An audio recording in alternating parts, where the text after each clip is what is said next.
Tai dabar kitas dalykas, apie ką minėjau, kas yra raktas į sėkmę, tai yra iš tiesų žinios. Tai reikia žinoti, ką daryti, ko nedaryti, ką valgyti, kaip elgtis, kai atsiranda tam tikros kondicijos. Pavyzdžiui, Sonatai, kai tik pradėjome mitybą, buvo labai iš tiesų stiprus smūgis organizmui, jie labai skaudėdavo galvą, būdavo didelis nuovargis ir tai buvo dėl to, kad pokytis buvo žymiai per staigus jai ir reikėjo tam tikrų dalykų, kurie padėtų jai įsivažiuoti į visą procesą geriau, ir kai praėjo savaitės fazę, jai iš tiesų buvo geriau, bet pats faktas, kad kai darote tai be konsultanto, kuris išmano savo sferą, iš tiesų atsiranda tam tikrų kondicijų ir kiekvieno žmogaus organizmas yra individualus. Ir net jeigu aš turiu planą, aš vis tiek labai individualiai žiūriu kiekvieną žmogų, kaip jo organizmas reaguoja į tam tikrus produktus, kaip svoris reaguoja ir taip toliau. Tai labai svarbu, ką žinoti ir tokiais atvejais, kai nors ir laikotės plano, bet atsitinka kažkas ne taip. Ar tai alkis, ar tai nuovargis, ar tai galvos skausmas, ar tai vidurių užkietėjimas. Tai labai svarbu yra tinkamas žinių bagažas. Na ir tos žinios, čia truputėlį noriu papasakoti apie Sonatą. Tai kaip ir minėjau, jinai yra antro tipo diabetą turintis žmogus. Ir ji bandė tą diabetą, gerinti, sakykime taip, dietologų pagalba Anglijoje. Ir aš kai pamačiau, jinai manęs klausė, Gintarė, ar galime įtraukti šituos miltelius, ką man išrašė dietologai, ką aš turėčiau gerti kasdien, šituos miltelius man išrašė ir mes galime juos įtraukti į mitybos planą. Aš kai pasižiūrėjau sudėtį, ten buvo 50–60% tiesiog cukrus.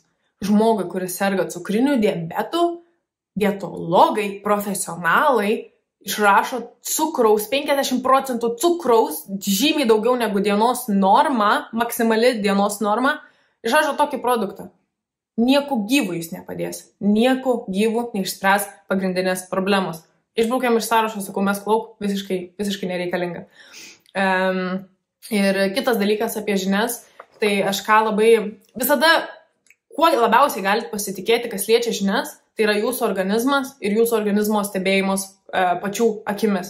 Nes yra daug nuomonių, daug kontroversiškų nuomonių, bet kuo labiausiai esu nusivylusi, tai iš tiesų yra sveikatos sistema, nes mes labai dažnai žiūrime į daktarus, į išsilavinusius, daug metų praleidžiančius prie to mokslo, prie to sferos žmonės.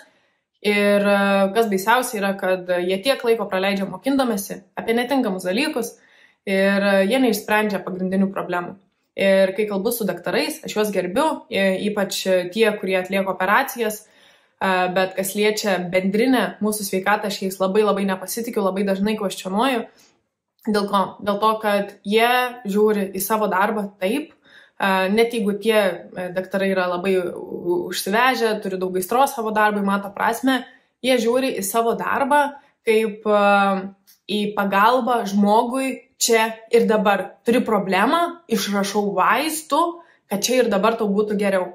Problema yra tame, kad reikia, kas liečia sveikatą, spręsti problemą, jeigu tai nėra operacija kaip alternatyvus sprendimas, reikia spręsti problemą nuo tada ir nuo tų dalykų, kurie ją iš tiesų ir sukėlė. Ir daktarai labai dažnai tam neturi žinių, nes jų visas žinių bagažas yra kaip išspręsti jau pasiekminę priežastį, pasiekminę situaciją ar simptomą čia ir dabar, bet ne pradinę.